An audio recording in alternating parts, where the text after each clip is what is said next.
तो हेलो दोस्तों, मेरा नाम है भाविन और आज हम लोग बात करेंगे see you in my 19th life के एपिसोड नंबर 9 के बारे में। तो चलिए स्टार्ट करते हैं। एपिसोड स्टार्ट वहीं से होता है जहां जियुम सोहा को बताती है कि वो ही जूहुन है। पहले सोहा इस बात पर ज़रा सा भी यकीन नहीं करता, लेकिन जियुम बताती है कि जूहुन ने जो उसे गिफ्ट बॉक्स दिया था उसकी की जूहुन की फेवरेट बुक में है और उसे एक नोट भी देती है जो उसे वो बॉक्स खोलने के बाद रीड करने को बोलती है।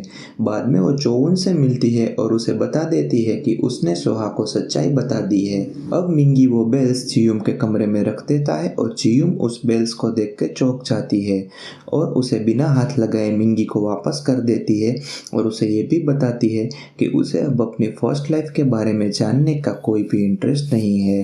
अब सोहा वो किताब ढूंढने अपने घर जाता है और वो फाइनली उसे वो किताब मिल जाती है और जैसे ही वो किताब निकालता है उसमें से चाबी नीचे गिरती है और वो लेके जैसे ही गिफ्ट बॉक्स खोलने जाता है उसके पापा और उसके अंकल उधर आ जाते हैं तो वो गिफ्ट बॉक्स उधर ही छुपा के वहां से चला जाता है। अब दो जिन ड्रंक है और दोयुन उसे लेने जाता है, लेकिन वहां पे उल्टा तमाशा हो जाता है और चोवुन ये देखती है और उससे पता नहीं होता कि ये दोयुन का भाई है, तो वो उसे अपने पर्स से मारने लगती है।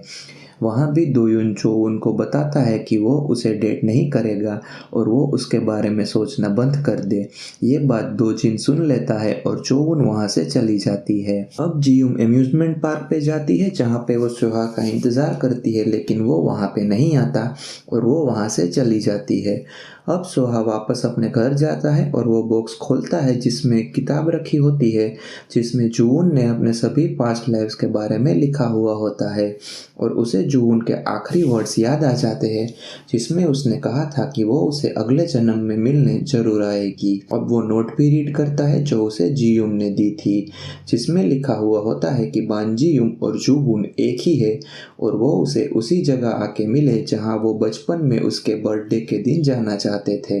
अब जियुम वापस से अम्यूजमेंट पार्क पे जाती है और इस बार सोहा भी वहाँ पे पहुँच जाता है और उसे इस बात पे यकीन हो जाता है कि जियुम ही जूहुन है। अब वो जियुम से माफ़ी भी मांगता है कि उसकी वजह से जूहुन की मौत हो गई थी, लेकिन जियुम उसे बताती है कि चाहे वो जियुम हो या जूहुन, दोनों ही सोहा को खुश देखना चाहते हैं। अब जीसोक चोवुन को किसी फ्रेंड की शादी में आने के लिए इनवाइट करता है और अगले दिन एग्योंग जियुम को एक जैकेट गिफ्ट में देती है, लेकिन तभी उसे अन्ना का फोन आता है और दोनों मिलकर मिसेस चांग को ये कह के डराते हैं कि सोहा की माँ की आत्मा को अभी तक शांति नहीं मिली और वो मिसेस चांग पर नजर रखे हुए है।